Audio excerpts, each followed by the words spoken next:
Assalamualaikum akin mga kapatid na Muslim at mga ka-heavyweights. At nandito tayo ngayon sa T. Chavez para kumain sa Al Pater restaurant kung saan, Pater is Mindanao food.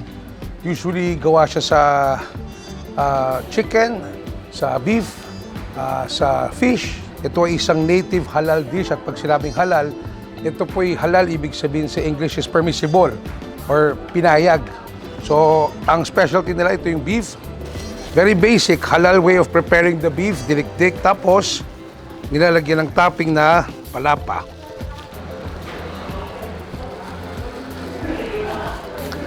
Ang palapa, special sauce, gawa ng mga Maranao. Dito sa Mindanao yan. Gawa siya sa onions, garlic, sili, ginger, at yung sakurab, which is parang green onions. Tignan natin. Ito yung beef nila.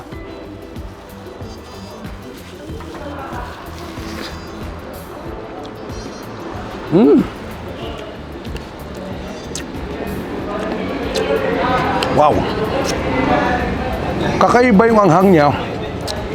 Maliban sa sili at sa luya, yung sakurab, yung parang green onions, gives it a garlicky, earthy flavor na naiiwan yung anghang at yung lasa at yung ninamnam sa yung bibig. Sakto yung pagdikdik ng beef. Para kang nagbaon talaga.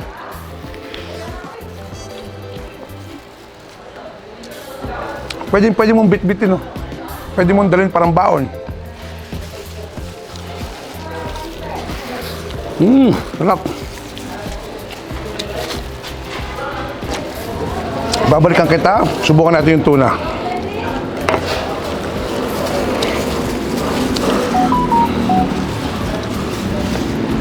Tandaan nyo, napaka-fresh ng tuna dito dahil dito ang tuna capital, malapit lang yung Gensan. So talagang dito sa Cagayan de Oro, malapit lang ang source. At kitang-kita nyo, masarap dito dahil dire-diretso dating ng Food Panda at saka Grab. At napakadaling i-take out to dahil binalot pa sa dahon ng saging. Kitang-kita nyo, again, ganda ng presentation. Kanin sa taas, yung dinikdik na tuna, may konting sili.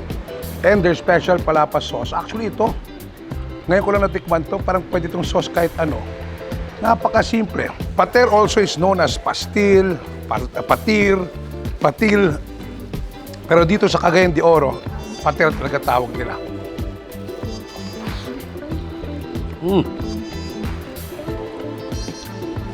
Sobrang sarap. Sa totoo lang, kahit yung kanin tsaka yung palapa sauce, parang pwedeng-pwede na. May konting laman, konting protein with the tuna and the beef.